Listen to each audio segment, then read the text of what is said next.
All right, well, welcome.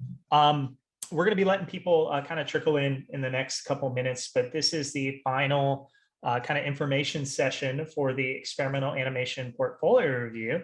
My name is Matt Dombrowski. I'm the area coordinator for experimental animation, and I'm really thrilled that all of you are here joining me, as well as our amazing advising team, awesome marketing person. I'm pointing downward because I have my camera in a length, so you guys may not have it that way and it'll be weird, but thank you all for joining. I really appreciate them giving up their afternoons as well.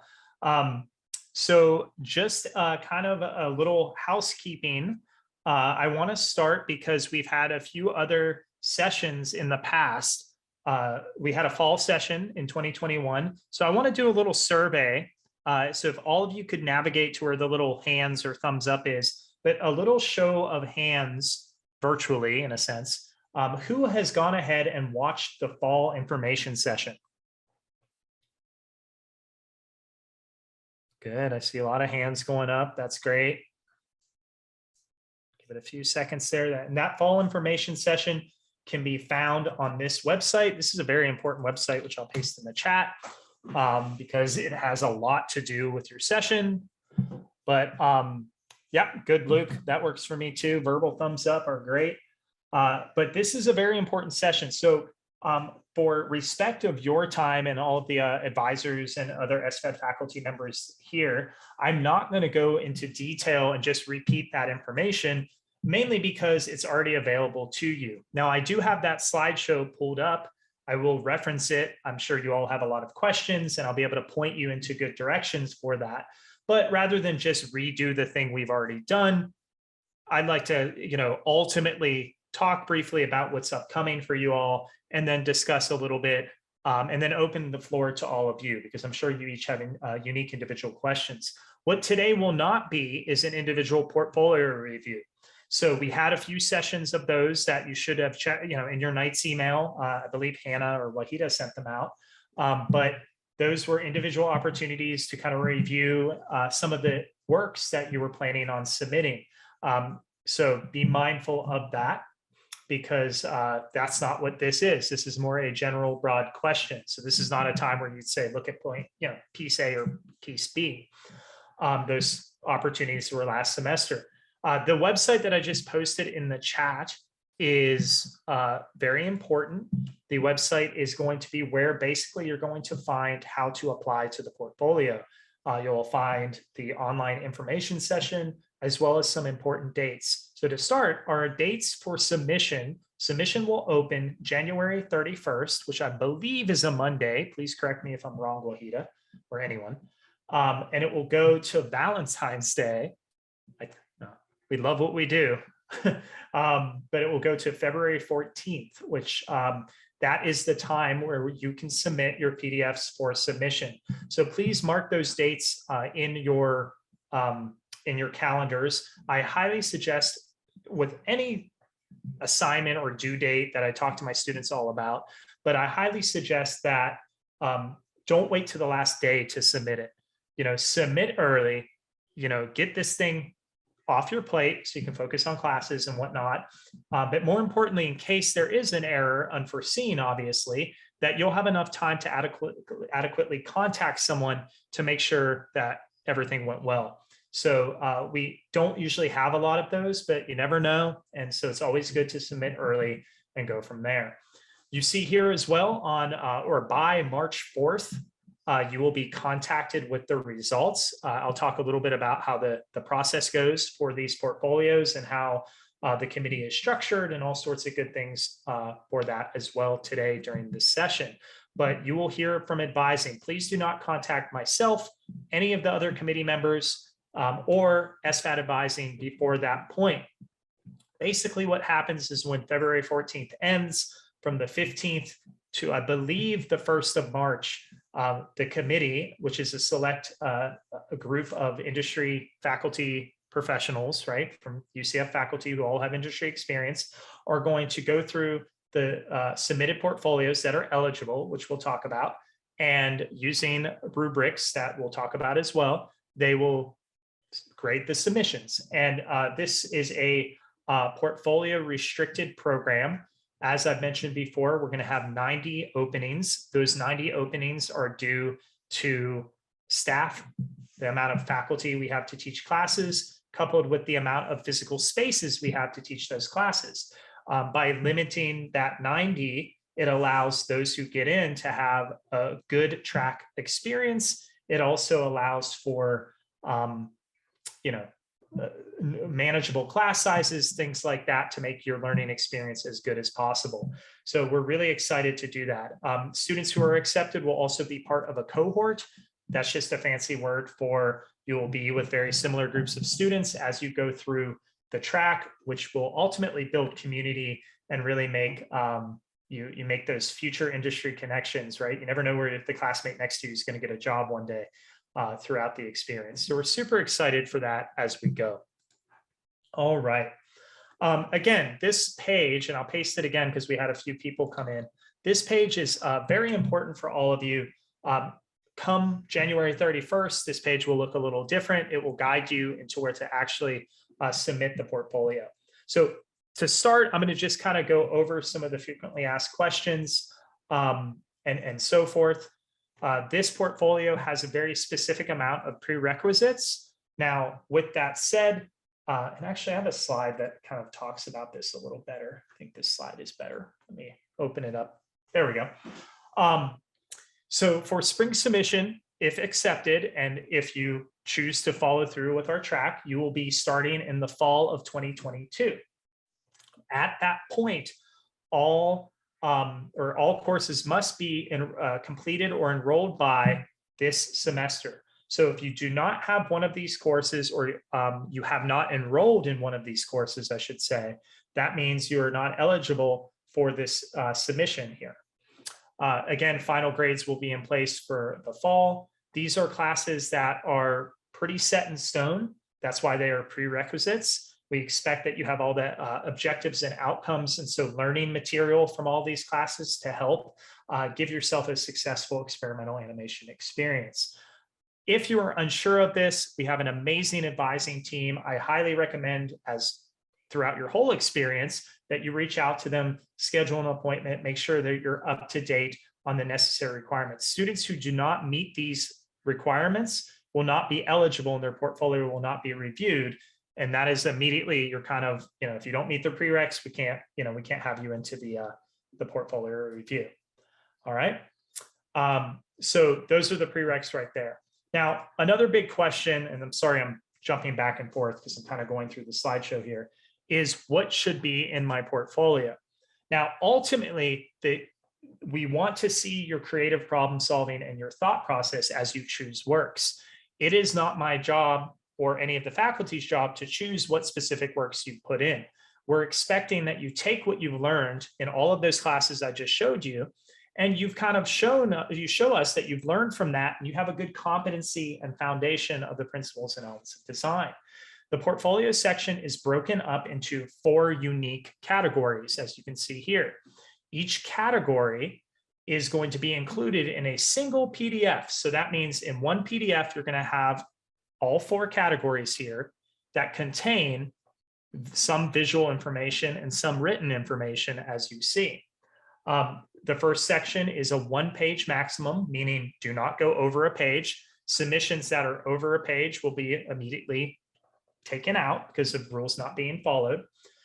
The cover letter is basically you telling us a little bit about why you want to be in the animation program here with us at UCF, as well as letting us know what your professional and future aspirations are.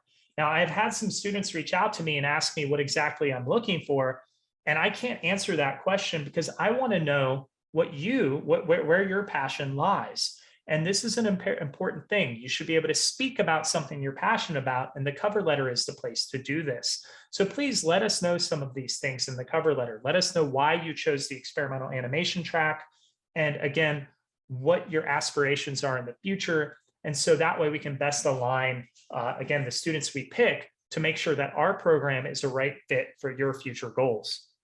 The second section is where the visual work comes in. This is a sample of 5 artistic pieces. These artistic pieces need to be from the fields of 2D design, 3D design, sculpture, or industrial designs, which is a broad term. At least one piece must be two-dimensional work and one piece must be three-dimensional work. Three-dimensional work can be physical, so a sculpture. It can be something you created in your 3D design class. Some students have experience doing 3D things on a digital format. So a 3D model, for instance, that could be included as well.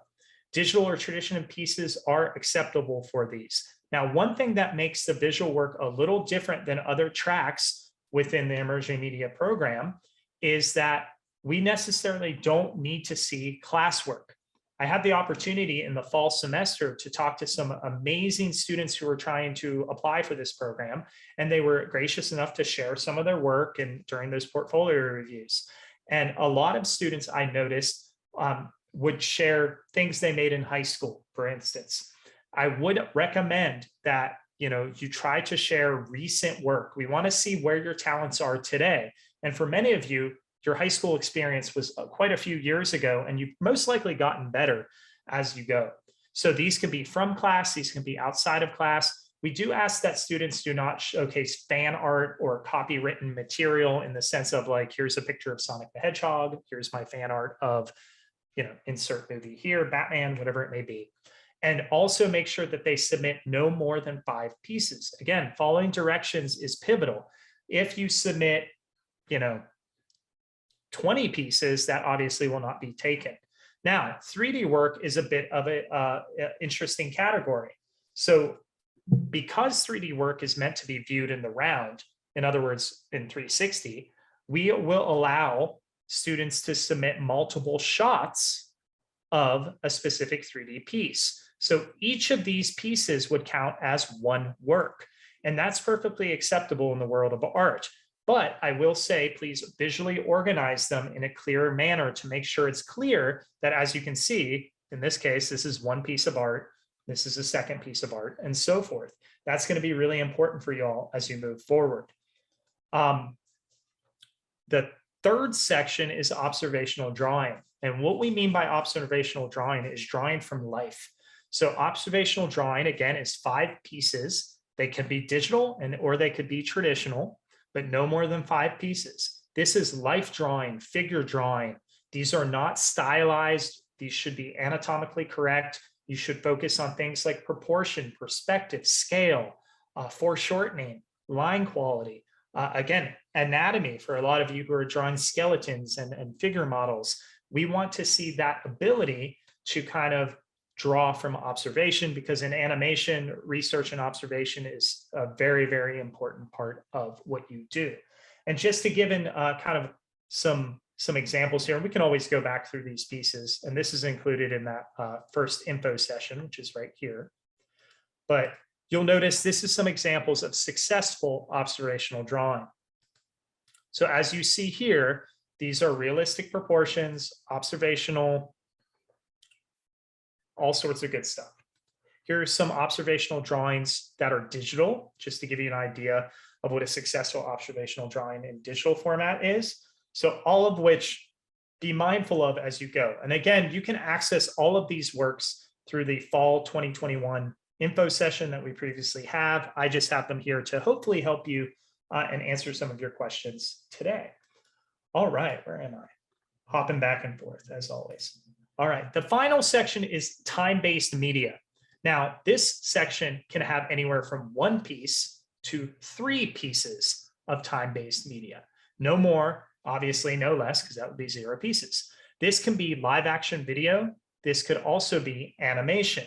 Now, I don't have all of the evaluations here. Let me get to time-based.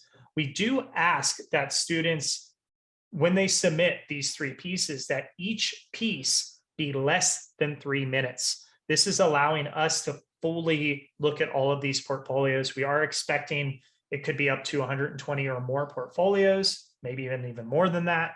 But so the length of your 1, 2, 3 pieces, depending on what you choose, should be about 3 minutes or under.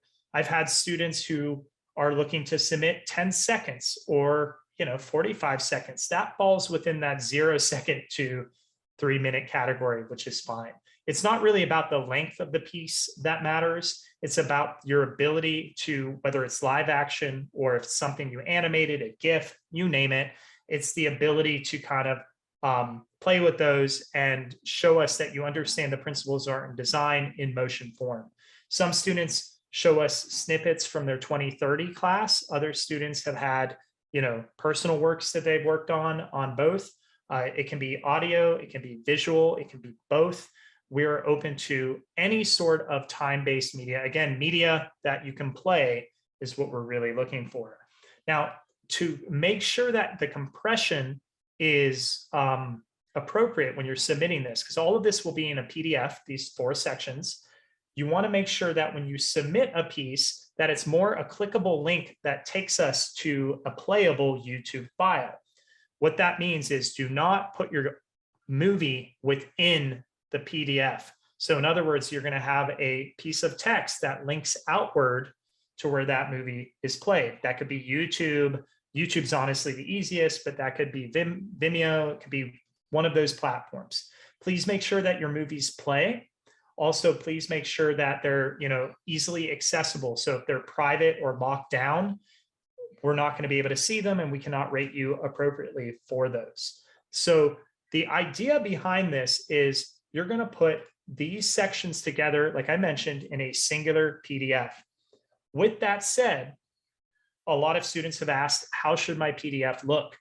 Well, I would highly recommend the students that are more visually organized are going to be the more successful.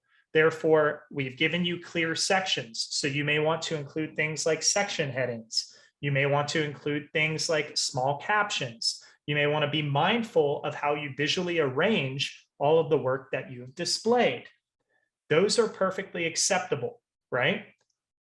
Headings, cover pages, whatever it may be, will not count toward these maximums. Those are different things. But the more visually organized you show us, honestly, the more creative problem solving you're demonstrating, which makes you a prime candidate, again, to be considered for our program at hand.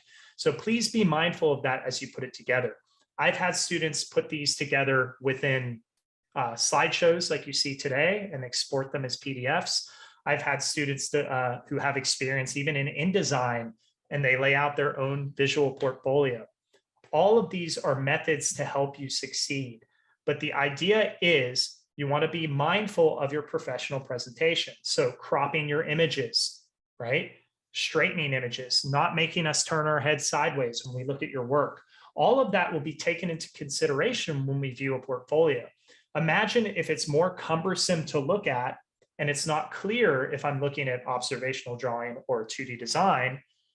You want to make sure those elements are clear so we know specifically where everything is in each section. All of this is going to help set you up for success.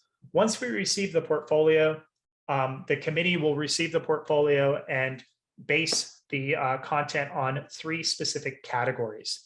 The first one is a written requirement. Essentially, the committee will give you an A through F, depending on what they feel, and every committee member is different, but of what your cover letter is. So this could be graded on, obviously, the formatting, which you can find plenty of examples, the language you use. Definitely take advantage of the UCF Writing Center if that's something that you struggle with. But you're basically we're asking you why you're interested in the track and what your intended area of research after you graduate is going to be. We want to know about you. This is ultimately to make sure you're the right fit for the program. And that is not benefiting us. That is more helping you, because we don't want to put you in a place where you're not going to thrive. So just be mindful of that if you're not accepted, it's not the end of the world, but there's a reason, and most likely it wouldn't be a great experience for you at this moment to be in there. Academics is 20% of the portfolio. Again, academics starts with you must have a minimum GPA. So if you do not meet the minimum GPA, and Wahida, if I could put you on the spot, before a portfolio is considered, right? What is the minimum GPA? 3.0 in your major courses. So what we'll be looking at is the courses listed on that webpage to confirm the GPA for those are 3.0. These right here. Yes. Mhm. So thank you, Wahida. So a 3.0 is here, okay? And all of that is going to be very, very important to build off of that. Students must have completed, again, all of those classes. If you have not, you will not be eligible for further review. You'll be kind of removed to the decline category as you go. So be mindful of that as you get ready. Talk to your advisors, make sure there's an open dialogue between them so you know what to expect as you go. They will be able to take your audit and read it in a way to let you know, hey, this is something you can do versus, hey, you're not eligible yet. You have not met that. Now, once you meet the minimum requirements, we will then rank you with academics. So therefore, the students who have obviously 4.5 GPAs will receive higher marks than the students who maybe have, the lower GPA of that group. So be mindful of that. This is the fairest way we do it. Obviously, those students with a 4.0 really, have put the efforts into their earlier classes, and we hope that that will continue upon acceptance. Now, that is 20% of your overall score. That is actually the lowest ranked element. The highest ranked element is going to be artistic content. Myself and the committee members are looking for competency, professionalism and display, your creativity, and how you appropriately present your work. And we will be ranking each of these categories. Again, we will give the portfolio, the visual section, anywhere from an A to an F, which, being mindful that you followed all the directions, will be then averaged together. So it's myself, and I think I have 3 other faculty members who are on the committee with me, which gives 4 faculty members. So all of the scores, with the exception of the GPA right here, which is kind of finite, but all of the scores will be averaged, and that is how the students are ranked. And the students that fall within the first 90 of that will be appropriately moving forward and being offered spots in the experimental animation track. There will be a small group of waiting lists that we will have, because oftentimes we have students who apply to multiple tracks and choose to go to character animation or graphic design, which is perfectly fine. We're all for that. We want to make sure you go into where you're going to thrive. And so that means then, first come, first serve, and the way that the numbers fall, those other students will be offered that specific position. So by March 4th, I believe it was, you will be notified whether you have been accepted or declined into the program. Now, as I mentioned this, I do want to make sure that students understand, again, that they're, if you are not accepted into the program, or into our track, I should say, that is not the end of the world. I've known many students, I've had friends back in the day who were applying and did not get in, who have gone on to fruitful, successful careers. It is a minor detour in a long journey that you're going into professionally.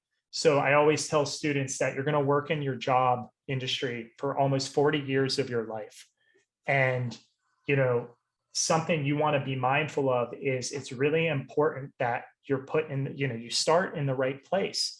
And so, some students choose to reapply the following year. Other students choose to explore a different track. Some pursue the BA, which is another option you can talk to your advisor about. But ultimately, we're looking out for your success. Students who tend to not be accepted, and some who even reapply, they sometimes have trouble in the track and do not have the greatest experience. And we're ultimately looking out because your time is important, and we want to make sure you're put in a place in which you can thrive, like I had mentioned. Barbara's asking, there's 90 students accepted. How many usually apply? We're going to have a lot more than 90 apply. I can tell you that. I would expect anywhere from 120, maybe 200 students potentially. I mean, Wahida, you can verify that. But this is a competitive portfolio track with, again, limited space due to that portfolio requirement. Wahida, any? Yeah, sorry, I would agree that we are expecting that much. Yeah. As for transfer credits, as mentioned, as long as you're taking them this semester and pending the result, obviously, Stephen, in your specific question, and you meet the right GPA requirement, then that would be determined if you're passing. But that is definitely something when you're dealing with transfer credits, always talk to SVAD advising. It's going to make your life a little easier to know, what will transfer, what won't transfer, and they'll be able to walk you through that process as well. Hey, Matt, can I jump in again real quick? This is Sure. Rita. I just want to say for students who are taking a course transient, one of those courses listed on the website, we will be reaching out to you after we do our check to confirm that you are enrolled or have completed those courses. And we'll be asking you to send us like an unofficial transcript or an unofficial or a screenshot to actually show that you're enrolled this semester in one of the courses that we see that you're not taking at UCF. And just kind of rolling, and we're going to open it up obviously for more questions, but submitted work can be anything from, if we look at the kind of portfolio work here, this, for instance, is classwork. Some of these are independently created works. Again, another classwork. This is from Ashley Taylor's really awesome Intro to Computer Art class, right? Classwork. Obviously, this is, if you've taken drawing at UCF, you can see classwork. These maybe aren't classwork. I believe this one is a piece of classwork, though, in the long run from that online computer art. So yeah, it really depends per students. What we want to see is a competency in the principles and elements of design. We also understand that you're not yet professionals. So there is a point where we are going to take that into consideration. But what we don't want to see is, lacking knowledge in things like perspective and color and the basic principles that are going to help you. All students who enter our track, and I can speak because I've worked with both other tracks before, for graphic design and for character animation, we want to make sure all of the students who enter those specific tracks have a good core fundamental. We're not here to, we're going to talk a lot more about color and how we use it. We want to make sure they understand things like their primary colors, tertiary colors, things of that nature, how to use line quality, how to build emphasis within your artwork. All of those are super important. A lot of the questions, as well as I talk about time-based media, not all students have animation, and that's fine. Again, I can't reiterate enough, video with live video shot from your cell phone. You can't see that, but there's a cell phone there. Is perfectly acceptable for this. We want to see that you understand those principles and elements of art in some sort of moving format. I would be very mindful of the originality of your work. So, if you're going to submit something in the one case that uses audio from somewhere else, you definitely want to credit that. I've asked, students have asked me if they could submit group work. And I've told those students, ultimately, this is your portfolio. So you want to make it unmistakably clear on what you can do, not what a collective of people can do. In experimental, we work a lot individually, and we work a lot, there's very few group projects throughout the whole experience in our specific track. So we're not really looking toward, group work doesn't necessarily help versus hurt you, but just be mindful of that. Cool. So I'm going to open it up to some verbal questions, and then I'll get back to the chat. And if I don't know if Wahida or if Hannah or somebody eventually wants to get to that chat when we get to that, because I'm not going to be able to keep track of all those because I'm going to be looking left and right. That'd be awesome. But Michelle, did I pronounce that right? See, your hand is still up.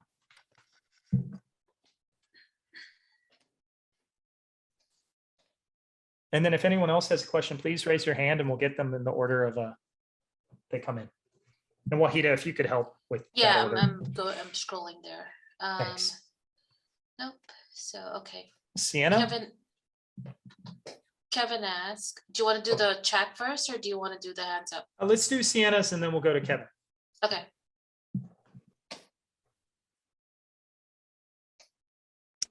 Sorry, I think I just got remuted. Good okay. afternoon. Thank you. I just had a quick question, both applied to section 2 and 3 in regards to the 5 work limit. What Sure. I've done for section 2, one of my pieces is black and white, but I included a colored version. Should I cut one of those or? I would, or, you know, Okay. in that specific case, that could be Mhm. considered as 2 pieces. Got it. Yeah. And as it pertains to section 3, I did something similar with compositing an image, say like the 3D works where you show multiple angles. It's Mhm. like a small composition. I grouped different pieces into a study, but they are different pieces. So again, should I just isolate one? Yeah, I think so. I think that, Okay. I think as you say it out loud, you may be answering those own Yeah, questions for yourself. But yeah, if, you know, you don't want in any portfolio, and this is just in general, you want to be as clear as possible. So, Right. you know, I may look at that in your specific case, I go, those are one piece, right? But you remember Right. you have 3 other people looking at them, and it's not a risk I would take. Okay. I would just put, you know, this is the best sculpture I have, right? Mhm. This is going in, I'm going to show 4 views of it, whatever that may be for your specific Right. case. But making that unmistakably clear is honestly going to help, because if somebody's raising an eyebrow to it, you know, we don't want that to hurt Right. you, obviously, but that's kind of hard to know what they're going to think. Mhm. Thank you. Yeah, no worries. All right, we'll go chat, then person, then chat. So Kevin, Wahida. All right, Kevin, hold on. I keep losing it. Sorry. That's why I'm having you do it. Okay, is it fine to submit work from a class currently? I mean, a class I'm currently in. Absolutely. Yeah. One of the reasons when we were developing this with the experimental animation faculty was we wanted to make sure that students had options and they had choices. So for instance, not to diss the studio art portfolio, I absolutely love what they do, but they're very specific on classwork, right? They're very specific on, you know, these types of things in the portfolio. I found a lot of my students may not be the best drawing person traditionally with charcoal, but they really are good at drawing in Procreate, and they still can produce observational, amazing looking things. So, you know, this is a little more open-ended, again, to showcase that. For instance, myself, I can speak for myself. I'm not great at sculpting with clay, but I can 3D model something pretty decently. And so I don't want that to exclude any of you to say, well, I didn't make this in class, but it's a really strong piece of work. I'd like to, you know, I feel it represents my abilities to the best of that I can display them to you. So please include those. But that could also be classwork. So a lot of you have very successful classwork. Some of you have classwork where you like one thing, but are not fans of the other. So that's us giving you the ability to kind of switch those out if you'd like. Yeah, I was asking that earlier, and just kind of a follow-up I wanted to know. Mhm. So my biggest thing I'm thinking about right now is when it comes to like submitting like the observational drawings, is it better if I submit like a finished piece, but maybe the proportions aren't as good, or like a piece that you can tell is like in the works? It's not like, you know, like shaded like all the way, Sure. but you can see it has like better proportion and form. Is it better to submit that or submit something that's just finished? So, you know, these sessions are everyone's so unique and different, right? From where their experiences are, what teachers they had, obviously. We're using formalistic elements to rate them, but a good note to a portfolio, any portfolio, is you have, and Kevin, I'm kind of backtracking from your question. I'll get to that, right? If this makes sense, but I think it will help you kind of decide. You have 5 choices for observational drawing, correct? What I don't want to see is 5 of the same thing. Does that make sense? So if you had, let's say, 5 finished skulls, they may look great, but does that show environment, proportion, right? Is there other things? So for every piece you choose for your portfolio, and this is for everyone beyond even just Kevin as well, but for a lot of you out there, use each slot, right, to kind of tell us something else about you. So if Kevin has a gesture drawing, that may be fantastic. And Kevin, you know, gesture drawings aren't necessarily complete, right? Like they're gestures, they're really loose. But I would recommend showing 1, not 5. Does that make sense? Yeah. So you may have some pieces that have more completeness than others. You may have some pieces that have more pedimento, there's my fancy words, than others. That's the architecture of the drawing. You may have pieces that are human. You may have pieces that are rooms, right? But each of those, look at your portfolio for all of you out there and say, okay, is each of these showing competency in a unique area? So for instance, 2D design could be, do I have a piece that shows color? I don't. All my pieces are black and white. And I had an instance, and I told some students this before, where I had a student give a portfolio and they had amazing pen and ink. And the pen and ink was fantastic, but I had no clue of their capability of color. I had no clue of their capability of other mediums in that case. And it made it a little harder. And so when it came down to like which one student is higher than another student, it makes the student has that diversity and that kind of shows that scope, tends to do a little better. So to answer Kevin's question, sorry for that detour, but some of your pieces may be completely polished and finished. All your pieces are going to be cropped and displayed very nicely. Some pieces may be pushed further than others. But again, all the committee members are sophisticated fine artists that we're going to understand that subtlety. And we're going to know that, you know, this may be pushed further than this piece for various reasons. But ultimately, line quality, proportion, scale, you know, if you submit something that's completely disproportionate, that may raise a red flag for a reviewer. And they may be like, does Kevin know how to draw like hands appropriately? I don't know, Kevin. I don't know your work. So make it. All right. Well, thank you so much. Yeah. Does that make sense? Yeah. Yeah. Cool. All right, Wahida, your turn. Are we allowed to submit an animation that uses audio from somewhere else, for example, from a podcast? Well, Wahida, you're not allowed to submit. I'm sorry. Okay. No. That was Nathan's question. Yeah, if the audio is for somewhere else, I would definitely credit that. So when you put the link, right, when you put the little link to the YouTube clip that's clickable, right, you can make clickable links in PDFs. You may want to put, or in the description of the YouTube video, you may want to put audio source this. Don't assume everyone will know, right?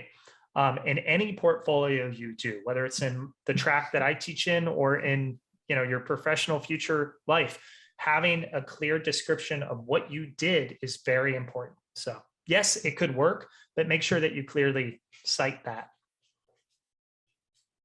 All right, I got Margaret next on my list. I don't know if I'm going in the right order. Hi. Hi, Margaret.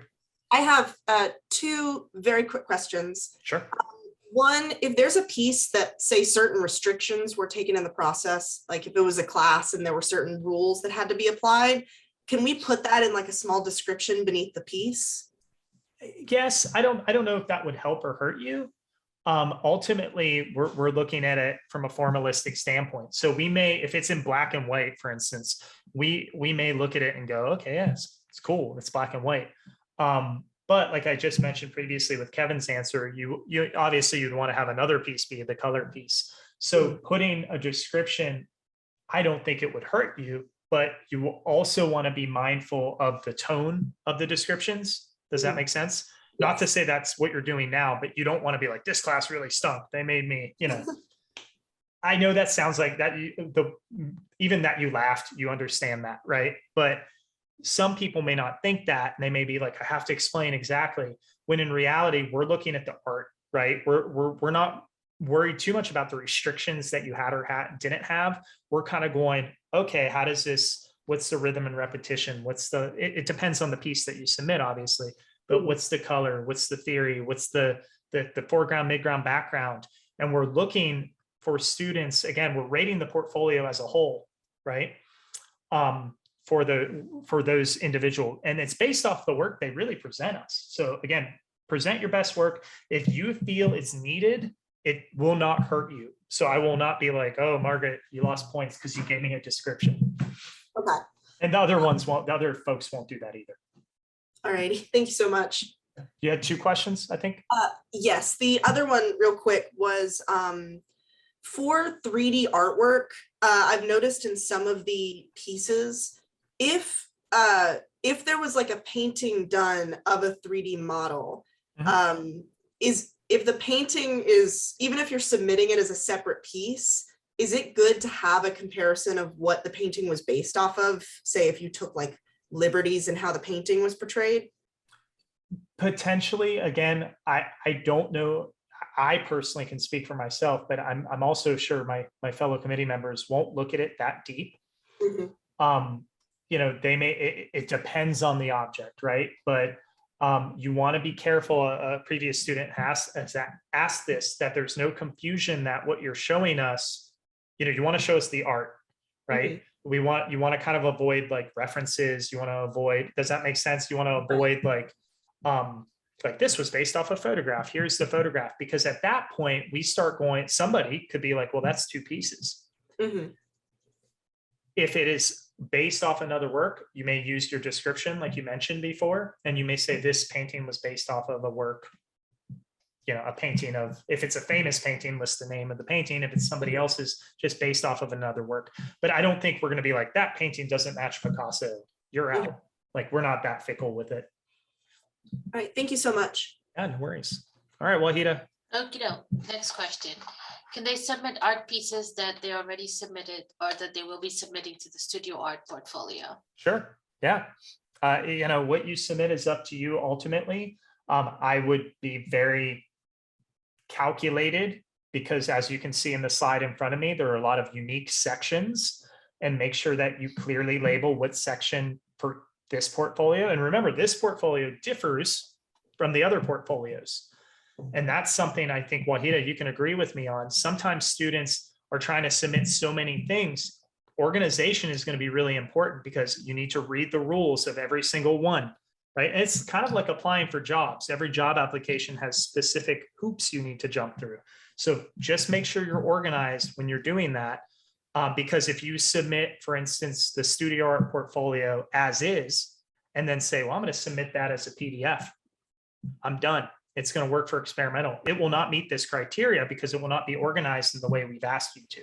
So the work observational drawing from one portfolio could absolutely work for this. Same with character animation or graphic design. Those pieces can be used in various, you know, portfolios, but just make sure you put them in the appropriate category. All right, Barbara, you're up. Hi. Hi. So I gotta remember what my question was. It's okay. I am so sorry. Could you get somebody else? I don't want to waste time. Sure. Yeah. Shrey, let's Yeah, go with you next. I'm skipping over you, Wahida. We're going voice. Okay. Who are you going with? Okay. Okay, so my mic's working, right? Absolutely. All right. I guess one thing I was really worried about, and you were mentioning it earlier with like the difference between the studio art portfolio and this portfolio, right? Sure. That the studio art portfolio relies more on like the classwork than this portfolio per se. Mhm. So would it be more in my benefit if I submitted classwork? Because like let's just say that I had like classwork that technically could be considered like, oh yeah, I could totally hand this in. What but track are you I- going to submit for studio art? What track? Mhm. Oh, wait, sorry. What does that mean? So you know, what I'm saying is I would highly recommend, if you're going for experimental, to submit to experimental. no, Studio I mean, art sorry. portfolio, if you're going for like illustration or drawing or painting. Oh, I gave you the wrong idea. I'm sorry. Wait, let me see if I can rephrase it. It's Sure. like let's say I have like two works that like I've made on my own that I think, oh yeah, these are really good. These could fit in the portfolio as well. And I have two works that are from like classes that are also really good. Which do you think would be like, which do you think would be more encouraged, I guess is the word. So If I can only speak for the experimental animation portfolio, the one we're talking about today. Yeah, exactly. It's the strongest work. It's the work that shows the most professionalism, the most polish, the most understanding of the principles and elements. I'm not going to even probably think twice if that was a classwork or not. Now, certain assignments are pretty clearly classwork, right? Like, for instance, just a clear classwork from UCF, this thing. I can look at that and be like, that's from UCF, or that's from any 2D design class. But that's not going to gauge the score. The score is based off of the principles and elements of design. So whatever the strongest piece is, like I mentioned, I'm bringing up poor Kevin again, but making sure that every slot you have for this portfolio shows a variety of your skill sets. The more you can show, the potentially higher score you have. So, if you show you're really good at one thing and one thing only, that limits you for the people who are applying who have like, look at all these things I'm good at, look at this scope of my work. So when it comes to those works you're speaking of, it really is down to you've taken, the fundamentals and principles of art. You've taken the basic foundational classes. Which out of those 4 you mentioned are fundamentally the strongest? And when you choose each piece, are there any that look exactly the same? If they do, maybe switch one out, right? So pick strategically. But like I said, I can only speak for this portfolio review, not the studio art, because we're not on that committee. Understandable, but yeah, that answers my question. Thank you. Great, no worries. Wahida, let's Okay, pop into this the one chat. here I can answer too. Lorena wanted to know, can I still get accepted even if I'm currently taking my last prerequisites? And would that delay the portfolio grading process? Like I said, what we'll do is check to make sure that students are enrolled. Once you're enrolled and you meet the other criteria, your portfolio will be reviewed. Yeah, so there is a point where your grades do depend on you do well in that class, because we have had students who are taking the prereq as we speak. They may do well in the portfolio, but as soon as that class, let's say, God forbid, you got an F, you won't be accepted into the track. That won't happen. That will be that opportunity to be taken away. So you have to make sure you're successful in those courses. But again, Wahida and her team are amazing. They're trying to keep everybody literally and figuratively on track. So yeah, sorry, I should have followed up, but at the end of the semester, we will be looking at your grades again to make sure that you were successful in the class. With that said, Wahida, I think we can expand on that. To the students who are accepted in the track, your grades will matter the whole track experience. So, we often, unfortunately, have times where students do not do well in the track and they don't make the grade, and they, have to seek alternative options. But with that said, talking to advising is a good way to circumnavigate that and kind of be informed on those decisions. Yes. I'm going to go back to Barbara. I think she's ready. Yes, I am. Thank you. No worries. Okay, so for the playable art pieces, the Sure. video ones, if I have a couple of trailer mock-ups that Cool. I've done. They're probably over 2 minutes or maybe 3 minutes. Would it be best to shorten that, or would it be best to include something that is already shorter? I wouldn't want to mess up the trailer. Yeah, as long as it's not over 3 minutes is the first answer, right? Of course. We understand that students may submit snippets or edits Okay. of specific pieces. Again, it goes back to the evaluators, myself and my colleagues. We're sophisticated enough to kind of go, that's done on purpose. Like fade it out, right? Yeah, don't just like, cut it. But if you need to edit something, do that. And, for instance, there's really no reason to explain it. If we see it fade out, we'll go, great.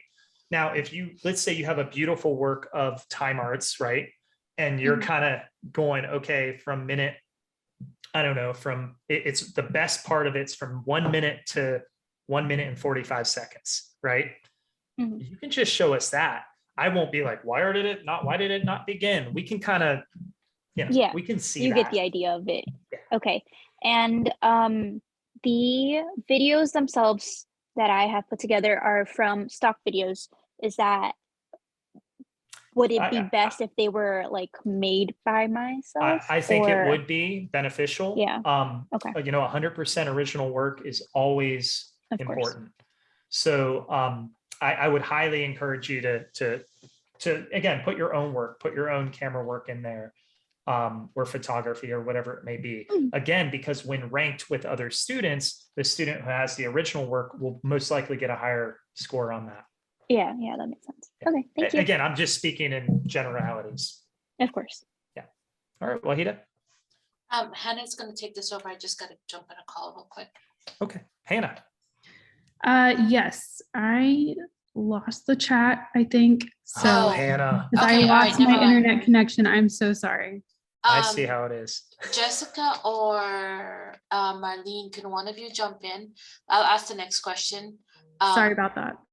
Bernard says, of the 90 students, does this also count for those who are going to apply using the old curriculum? Yeah, so I think, my answer to that is I strongly encourage students to apply to the experimental animation portfolio. The old curriculum, though great, is not going to be as good as, I'll say it, as the new curriculum. So students who apply to this portfolio review, if I can find it, have access, if I can find it, oh gosh, it's one of these slides. There it is, have access to classes that are not available in older curriculum. So some students, what that means for those of you who are wondering, is some students have started late or earlier than some of you. And so they may be in a different catalog year. We've revamped the experimental animation program to be industry standard of today. The old curriculum was at that time, but it needed a revamp. So I would avoid trying to come in the back door, and I would focus on this because this is going to give you your best success. And students cannot, who are in the older curriculums, cannot take these classes. So you're going to have more professional development in the newer curriculum. You're going to have more opportunities for to help yourself and prep your work to be industry standard to get you that job. So I would be very mindful of that. And I want you to know as well is if you don't get into this program, understand that it could be a struggle, again, getting into that older curriculum. That means you may not be ready to be in this track. And ultimately, like I said before, it's hard to hear, but we're trying to set students up who will be successful in our track. Not the best students in the sense of work, but the students that the track fits them the best. I, for instance, have a lot of students who would, and Jessica, you're right underneath me, but you probably met a lot of students who would thrive in the illustration BFA. And they say, well, I got to take animation. And, we really suggest, we say, hey, no, illustration is where you should be. That's how you're going to get that concept art job.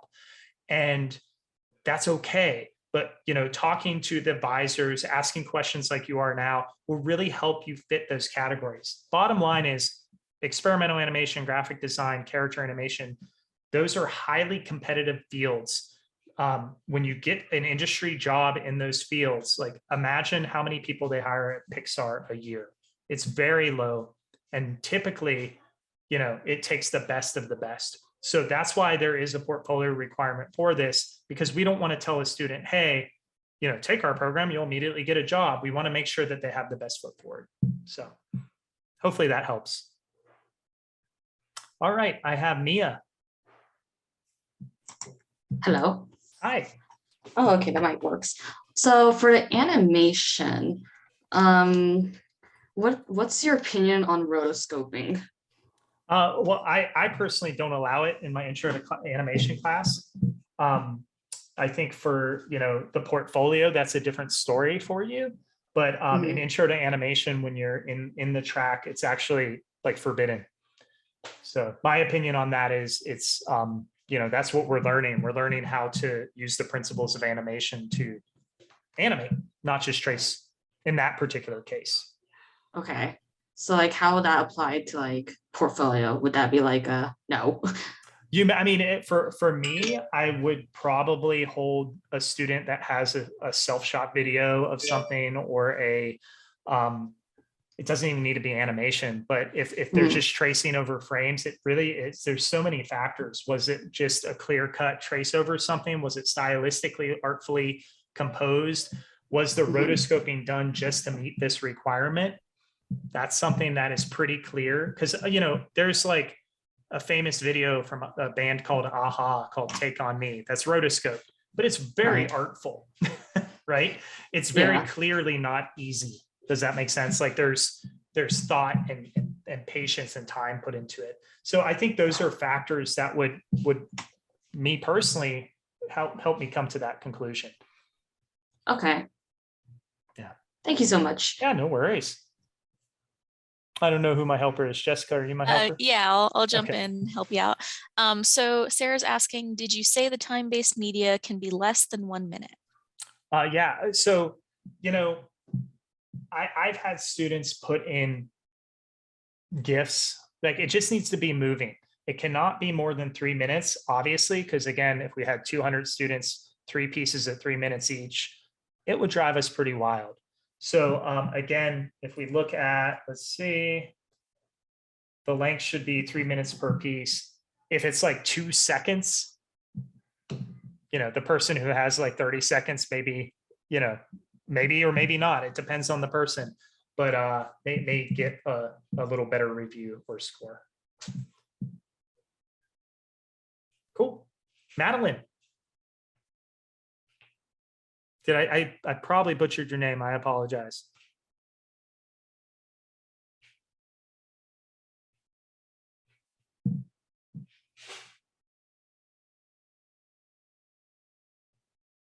Jessica, you want to go to the next chat one maybe? Sure. So Kenneth is asking, they say, question regarding copyrighted material. Mhm. If we have limited works to draw from, what would be the best way to submit materials that fall into this category, crediting aside? Into the copywritten material category? Let me see if I can I find believe it. so. So I would highly avoid copywritten material. We don't want to see fan art. If you have limited works, your best option is observational drawing. You know, any student who tells me I have limited works, go make work, because somebody else will, right? And somebody else will make that work outside of class because they love and they have a passion for art, and they'll make it work. I don't, you know, myself and the committee members are, you know, there's a time and a place for fan art. I love MegaCon. I love, you know, stuff like that. But we want to see your creative thought process rather than a mimicry of somebody else's, if that makes sense. So try to avoid it. There are instances where people have like sound, right? Like on a movie that maybe is a copywritten song, and we get that. You know, we get that happens. Somebody asked previously, can I use a piece of dialogue for animation that was from a movie or something? Sure. But it's not like the main focal point of the piece. So if your main focal point is somebody else's original creative idea, just understand that you could have, you know, 199 people with not copywritten material ahead of you. So, you know, original is always better. And, you know, when it comes to making art, I tell my seniors this all the time, but you're going into a field that you're going to make art 12 or more hours a day. So start making now, start sketching, start drawing, start, you know, being creatively expressive inside and outside of class. And that's what makes it a, you know, a junior, senior level program, you know. Cool. Jessica, you want to go to the next one? Or Madeline, are you here? Oh yeah, my mic wasn't working. That's okay. What's your question? My first, I have 2 questions, but they're quick. So I actually transferred my credits from Valencia, so a lot of the work isn't the same. Like, for example, we didn't do the skeleton figure drawings, but we did do human figure drawings. Cool. Would it affect me that I don't have skeletons? Nope. You're going to be so whether it's a skeleton, whether it's a human with skin or without skin, as weird as that sounds, proportions are the same, right? Yeah. So we're still looking for proportion. We're still looking for perspective, foreshortening. We're still looking for foreground, midground, background, line quality. You know, that could be you drawing a box and a vase in a room versus a, you know, I don't know, like a bed and a, you know, mirror and dresser, right? Those are still pieces of furniture, but it does, you know, they can be different. So we are looking at formalistic elements. I don't personally care if it's from UCF or not, as much as I respect our drawing program. But you know, I'm looking for those competencies in design. So a human figure should still showcase those things versus, and I'm looking at the same thing for a skeleton. Okay. Oh yeah, and my second question is, is the cover letter, do we put it in the PDF or is there a separate submission for it? Nope, that will be in the, you're going to submit a one file submission to us with all of the 4 sections. Okay, so we can, so like if it's like in a Word doc, do we put it in the PDF or do we type it in? That would be up to you where you create the cover letter, but ideally it will be a page that's a cover letter. And then I'll go page 2 of the PDF and that will be, I would assume, section 2. Okay. Oh wait, could I ask a quick third question? So You just did, but go ahead, ask a 4th one. The dad joke, sorry. Okay. If for the time-based media, can we just put a link like to the YouTube? You should, yeah. Embedding or dragging and dropping a whole MOV file, MP4 file will not work in a PDF. So you would have links that go to YouTube, so to speak. Everyone should have this that showcases that media. Okay. All right. Thank you. No worries. All right. All right, Jessica, So, yeah, so Lewis is asking, should all submitted drawn/painted artwork have more realistic themes? not necessarily. So for the observational drawing, yes, because it's from observation. For 2D design, 3D, there's no observational requirement there. As you can see, as I go down some of the observational, there's some abstraction happening. Obviously, I don't think this person really looks like that with those segments on their face, right? But these are more in the 2D design aspect, whereas, again, the observational drawings are going to lean more toward realism. Catherine's asking, is there a specific size criteria? Size criteria, there is a size for the overall PDF, which we will have to get. I know we had that in the email. I want to say it was like, gosh, he does not hear, but she may know. We have an email from Matt Dunn. She may look up real quick. So we'll get back to that specific size. It will say it once you. I'm sorry. I meant more of like, does the art that we are submitting, if it's a 2-dimensional work or a 3-dimensional work, have to have a specific size requirement?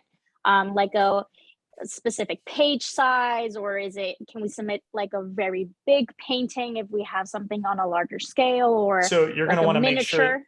that the portfolio allows us to see it. So if like one of the pages is like really big, it doesn't matter like if it doesn't matter the size in real life, right? So because everything's digital, you're going to want to make sure that there's consistency. Now you may want to say next to your big painting, hey, this is the size of my house, because that changes the context of how we look at it. Or, hey, this is a miniature. Also, we go, wow, that's really impressive. That may be put in a description, but for the PDF itself, you just want to make sure that I would have a consistent page, right? Like, so with the exception of the cover letter, which is kind of vertical, I would have, these are my pages, and all the portfolio has a very similar layout. We want to be able to see your work. So the smaller it is on the page, like if it's like this tiny, like my hand, versus taking up half the page would probably be better, right? Perfect. Thank you. Yeah, no worries. Our next one is kind of advising related, so I might be able to help with that one. You got this. Brock is asking, if you cannot submit your portfolio for this upcoming session, when would another session open? So the submission for this portfolio is only once a year. So if you're not able to submit this spring, your only option to submit for this program would be spring of 2023. It's important for anyone applying to be aware that this program is designed to be a minimum 2-year program. I only say minimum just in case you have some outstanding GEPs or what have you, but it's meant to be a 2-year program, and there's not a way to reduce that timing because you have to take the courses in a specific order. Each one is prerequisite to the next, and there's fall only and spring only, things like that. So if you are not able to submit until spring of next year, your earliest graduation would be 2 years from that point. So I would definitely recommend to reach out to advising. Our schedule, and this is also just going to take this platform real quick, our schedule is very conspicuously open right now. So please take advantage. It was, yeah, as of 0.5 seconds ago. Please reach out, you know, if you have advising related questions. We can't tell you what to put in your portfolio other than, you know, Matt's doing an excellent job here. But those kinds of questions about the logistics, we're happy to help you out. So then I'll give you the next question then. Lydia is asking, can we submit videos we worked on with other people? You know, that's, you know, we kind of alluded to that earlier. This is an individual portfolio. You run the risk, one, if that other person is also submitting that video, it kind of like nulls you two out. So it kind of cancels it out. But, you know, my best advice is work you've done. And if the work you've done is you, and, you know, somebody else like made the music for it, that's fine. But, you know, I'm less concerned about what other group members did and more concerned about the student I'm going to have in my class. So just make sure that like the work you do choose represents your abilities. Because again, in character animation is well different than experimental. In character animation, group work is welcome. And experimental, we don't like shy away in the sense, but we have very limited opportunities for that because we're focused on individual work. So the student who shows individual work is typically the better fit for our track versus what character would be a group-based mentality. Our next one comes from Parker. This is another possibly repeat, but I don't know if they rolled in late. Can I submit the same artwork for different portfolios? Yeah, as long as you follow the directions on each portfolio, absolutely. So I can speak for experimental because we made it, but each section has pretty clear expectations of what you should do. I have it right here actually on the screen. I think I'm still sharing. So please make sure that you follow that. And what you do with the other portfolios is you need to follow those directions as well, because not all works will be equal depending on the portfolio and their standards. Kevin asks, what program would be better for someone who wants to go into storyboarding? Illustration, hands down. So anyone who wants to do concept art, we're based off 2D and 3D animation and experimental. We do some visual effects as well. So we focus a lot on, you know, like 3D modeling, texturing, 2D animation. We have stop motion animation now, which is really nice, but we do not have classes in storyboarding, stop motion, etc. I would, you know, tell every student who wants to do concept art and beyond to definitely look at the classes and read the course descriptions in your catalog, because they will tell you what we do. A lot of students say, well, you told me it was concept art. Not necessarily, but illustration, on the other hand, for someone who wants to do storyboarding would be a very good career, because you're going to have a lot of classes that focus solely on drawing, and that skill may be more beneficial to you than a 3D modeling class and things like that that experimental bring in. Can I ask a follow-up question for that? Sure. Because my biggest thing is that I want to go into storyboarding, but the thing is, does illustration give me a good curriculum that'll help me get into like an animation-based career? Because storyboarding is part of animation. Sure, it is, but you'll find the majority of concept artists and storyboards or storyboarders, there we go, are, you know, traditional artists or drawing, painting artists, people with BFA degrees in the traditional studio arts. All right, thank you. All right, Lorena's asking, if our portfolio doesn't get accepted, is there any way to get feedback afterwards on why it didn't make the cut? At this point, with the massive amount of students that are in this, you know, they're not immediately, I'll put it that way, just to be honest, because there is a lot to process in that. With that said, as Jessica mentioned very nicely, that you have a year, so we will then offer next year as well, in the fall, we'll offer portfolio review sessions as we did this past fall. And the best time to get feedback would be then. You know, attend that session, bring the portfolio you had, get feedback. And you also have to remember, if you don't get accepted, it doesn't mean you're bad. It just means that it is a restricted access, and it's just based off of the 90 people who make the mark. And, you know, you try to get into that top 90, it doesn't necessarily mean you do. And it's not fun to say that. Like, I know Jessica even says this a lot, I'm sure too, but like that's life and that's the reality of it. So yes, there will be opportunities for feedback, but it will not be immediately after the results come out. Sarah is asking, should we include assignments made in digital imaging classes, photoshopped, recolored, composite images, etc.? Also, is it required to show digital art in the portfolio? No, I mean, you have obviously for all these categories, as you can see in front of you, digital or traditional pieces are acceptable. I'm not worried what class you make them in. If you have something really awesome from your DIG 2109, use it. If you have something that you don't want to use from 2109, don't use it, right? Purposely don't put it in there because it won't give you the best foot forward. So it is truly up to you as long as the artwork fits within the categories that you see on the screen. And Juan is asking, would experimental animation track be good for a graphic novel career? I would definitely illustration at that point. Yeah, we do not do graphic novels, or we do not focus on sequential illustration. The BFA in studio art with a focus, a specialization, Jessica, please correct me. I think it's track or specialization. Specialization. Specialization in illustration would be the way to go. And to be very frank, you have in illustration access to teachers like Victor Davila, who is a professional illustrator, has made comic books. You have Chuck Abraham, who is, again, a comic and sequential illustrator by trade, who's worked for like The Hobbit and Star Wars and Disney, and he was an Imagineer for a little bit. So that, to me, that would be the track I would go into for that field. Our next question, I think I can actually tackle. Sure. So Sarah's asking, is there an illustration major / program at UCF, or does it just fall under the Studio Art BFA? So this is an excellent question. Anyone who, because Matt is suggesting illustration in a lot of cases here, this is something you can talk to us in advising about. We can actually show you logistically what the classes look like, but there's two ways, and there's not a major called illustration. So the main option that Matt is recommending is the Studio Art BFA with a drawing and illustration specialization. So that's one option. The other option is the Art BA Studio track. When you're doing the BA, you don't have a specific declared area of specialization, but rather you're able to sort of pursue a variety of studio art areas, which can include any number of illustration courses that you might want to complete.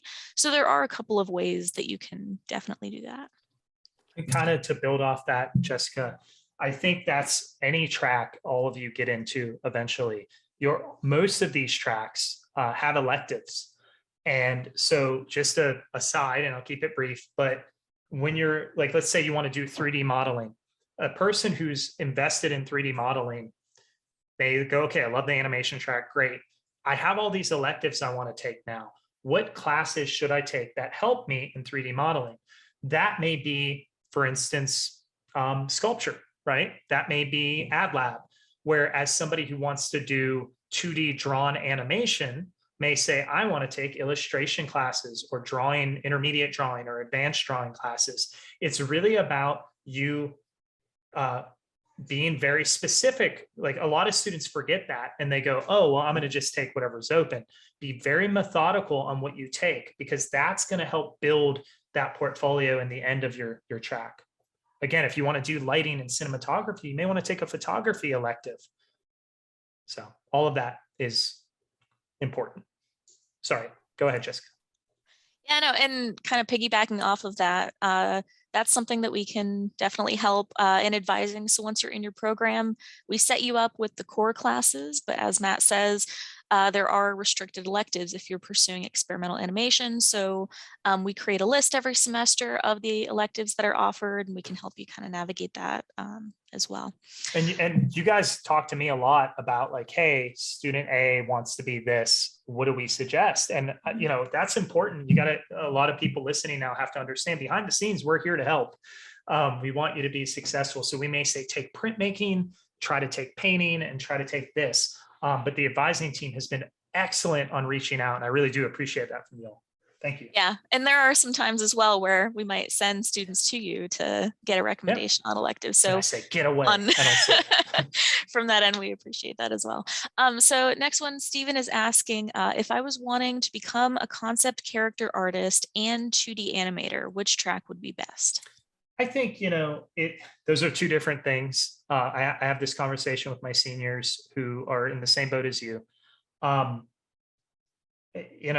If you want to do anime, you're going to draw for either of them, right? But if you want to, draw more than, I know saying this is funny because animation for a lot of people is drawing, but if you want to draw more still works than movement works, illustration. If you really want to focus on like animatics, movement, things that has a lot of motion, go to animation. It's up to you. It's like if it's the old adage, if like, you had a dog and you had two owners, and which one does the dog go to? Which one do you love, right? Which one that, like, if you had to pick one door or another door, which one would you go to and pick that major? Thank you. A really bad, cheesy example, but I hope, I think deep down you'd be like, I want to go here, right? What I can say is we have some awesome teachers in both illustration and, like, in the end, I'm not trying to get rid of people. I'm just trying to, set you up with the best instructors possible. But if I'm so sorry that I'm just kind of butting in here too, but when it comes to me wanting to be the concept like character artist, that would be through illustration as well. I think if it's like mainly that, I think that's a smart play. I think illustration for concept art, because right now I don't have a concept art class, but I know for a fact that illustration has digital illustration. They have, I think, a sequential, Jessica, please interrupt me, but a sequential illustration class or a comic illustration, something like that. There's some specialty courses. I know Victor taught kind of like a comic book class this semester too. So you're going to have more opportunities to do that. And you just got to weigh what you love the most. So if you love making things move, come over to animation. If you love, drawing fantastical concepts, then, the drawing's where it's at. And it's not, a lot of students go, but it's not emerging media, but it's still a BFA. That's something that a lot of people forget. It is still based off of your artistic talent. We are focusing a lot on art rather than technical, right? We'll teach you buttons, that's fine. But like wherever you end up, in your case, Stephen, is going to be the right track because, especially if you love both. I don't know if there's a wrong decision there. I know I've been wanting to be in animation for years and years. Yeah, I have students who want, like, and I'm not saying this is you, but they love animation, and then they're like, I have to draw how much? And then it's like, okay, I'm going to be a concept artist. So that may happen, but I don't think you're going to make a wrong choice. Talk to your advisors. Set yourself up with that communication. And in the end, this is cheesy as well. I keep giving Stephen the cheese, but you make the best of either situation, you're going to be successful, right? So you're not going, all of these tracks, y'all, are not perfect. Each of you are so unique, come from so many different unique backgrounds and creative perspectives that we need to focus on, like, what is, like, looking at the classes you would take, what is the most you can get from those, right? So if you look at animation and go, I'm not feeling that, but I do like this program, take that other program because it's going to be better for you. And same goes with animation, right? So choose what the majority is good. Like I said, every single class, every program you take, you're going to take classes, you're like, how's this relate to me? But you're in a spot with where I used to be. I was in a similar spot. I feel what you're going through. Thank you, Jessica. No worries, Stephen. Thanks. All right. So then Shannon is asking about the portfolio review sessions. The first email said there would be additional sessions available in early 2022. Are they finished now? We are finished with those, yeah. And at least for right now, that's the end of our list. So Was that it? We'll see if more roll in, but we've reached. Oh man, I'm gonna give Wahida a hard time. You were so much quicker. Yeah, that if there's any final questions, I don't want to hold everyone too far up, but this is a nerve-wracking situation. I've been in it. I've applied for portfolios. I've gotten in. I've had friends who haven't gotten in. It's really hard to compare yourself with the unknown of what are 90 other people going to be like, right? You could be the best in the world out of those 90, or you could be not the best. Those are, that's just kind of, that is what it is. The only thing in your control is to showcase and communicate the best work possible, to show us with this portfolio in front of me on the screen that you can accomplish a lot, right? You have a good understanding of what those basic prereqs are, and you have a good plan for the future. You're going into experimental for a reason, right? And that's the best you can do. So, every single student has the ability to go, but what about this piece? But what about this piece? Those are such semantic things. And as you get through the program and as you graduate and become, all of you are going to be successful as industry professionals in some facet, you're going to understand those semantics, right? Ultimately, our goal is to place you or guide you into a place where you'll flourish. You won't flourish at everything you do. There is no perfect major. There's no perfect job. I love my job. I think the advising team can agree, at least with that. I love my job. I don't know if they love theirs, but they can agree that I really do love my job, but it's not perfect. And it's something that, if you don't get into the portfolio, you have a choice. You can either say, no, this is what I want to do. I'm going to damn well do it. And it's going to delay me a little bit, but in the long term, it's going to make me more successful. Just something to keep in mind as you go. So, all right. So while you were speaking, it looks like we have a hand up, and then there's a couple things in the chat if you want to grab the. I'll get the chat real up. quick because it's in front of me, but Okay. yeah, those sessions are done. So at this point, it's the portfolio is open January 31st. Watch the info session from last semester. Definitely smart to attend today like you have. But yeah, those sessions are done. And then Barbara, see your hands up again. Yeah, thank you. I think now that I'm thinking about it, I think you mentioned that we are graded from A to F, but I was just wondering, are we ranked like the 90 people that do get in? I don't know why I feel like that would be kind of cool if you knew like, oh, your portfolio was number 54 or. I probably wouldn't tell you that because I don't know if it would help you. So if you get in, you're in. Just enjoy the fact that you're in. I was just curious. I would imagine, and this is just my own opinion, that if I said, Barbara, you're number 89, you would be like, that. I don't want you to start off on that foot, right? Because the person I say, if I go, Barbara, you're number 1, that's also going to be detrimental because you're like, I'm number 1. I'm better than all of these people. So I don't want it to be, I don't want you to be structured like that. The rankings do come in, but they're based off of the averages, right? It's Excel. Mm-hmm.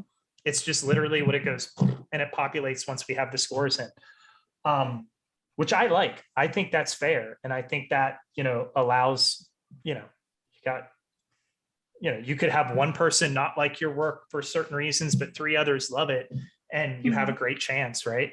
So that's why we have these committees, and all of the committee members, like I said, are future industry professionals. They have had industry jobs. They are professors with us. They will be your teachers. So everyone who ranks you will be your future teacher when you get in, right? Okay, that's it. Thank you. Yeah, no worries. Do you still want support with the chat? Yeah, I can. Okay. There's a lot of paragraphs in there.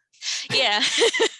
Yeah, not a problem, because it looks like they're starting to flow in again, so that way it doesn't get too crazy. Sure. So Sarah's asking, I'm looking at the art BA and BFA catalog pages, and I see some classes under core requirements that I haven't taken yet. If I decide to apply for one of these programs, would I have to take these classes before submitting portfolio or just the prerequisites? I hadn't read that before. I just read it out loud. That's more of an advising thing. So I'd say reach out to us and we can have a chat with you about it. The short answer is if you're looking at studio art, you're submitting the studio art portfolio. So it's the same whether you're doing BA or BFA, but definitely because it looks like you're getting into all the nitty gritty there. So it's good to have a conversation with us and we can break it down for you. Nathan is asking, how do our grades factor in for the classes we're currently in? Yeah, so there is that grade requirement, like we talked about. If I can get to it here, maybe not. Where is it? There you go. There is this grade requirement. So, you know, ultimately the students of, who make this requirement, the minimum requirement, with the higher GPAs will be ranked higher than a student with a low GPA. This is important. You try to do well in all your classes. And by well, I don't necessarily mean be like an A cum laude student. I said that wrong, but you know what I mean? I just mean like, you don't want like Fs and Ds. Like that's not going to help anyone's cases. But sometimes stuff happens and somebody, you know, slips up in one class, but you know, it doesn't overall affect everything if your rest of your grades are good. I can also add to that, you know, because we check the grades and advising, and then we pass that information along. If you're currently enrolled in a class, obviously the grade for that class can't factor into the decision that they make by March. But as was spoken about earlier, we will check your grades at the end of the semester. So what happens is if you are currently enrolled in any of the prerequisites, which, you know, many of our students are, so it's not necessarily a bad thing, then you will not be given permission to, you know, kind of complete the paperwork as far as changing your major, and you won't be able to enroll in those core classes until we can verify your grades at the end of the semester. So if at that point your grades are not sufficient, that's where, as Matt said, you would potentially not be given access to join the program, because you do have to have passing grades in those classes and that 3.0. Yeah, this recorded session is, I have one last question and then we're going to kind of move on because I think I want to make sure the advisors can get home to their families. But we'll get to Mohammed's question just in a second. But yeah, this will be recorded and it will be on this website. So Hannah, if you can verify real quick, just by yay or nay, I believe it will just go under the Fall 21. Sound good? Yes, we'll be adding it to this page, and you can also find it on our SVAD YouTube channel. I think I sent that to a specific student. So who got that separately? Good for you. Mohammed's question. I had a question on time-based media. Is it okay if we have copyright music? Yeah, I think put in the description that music to give them credit, but that's perfectly fine because we're looking at the, you know, the visuals. That was an easy one. Good one to end on. Thank you all. I hope all of you, I wish you all the best of luck. And thank you for taking your Friday afternoon to stay here with us and kind of, you know, very good questions all throughout. And we're looking forward to looking at all your work. No matter the outcome, I'm excited to work with all of you in some capacity. And, you know, I'm sure I'll be seeing you around SVAD here and there. So feel free to say hello.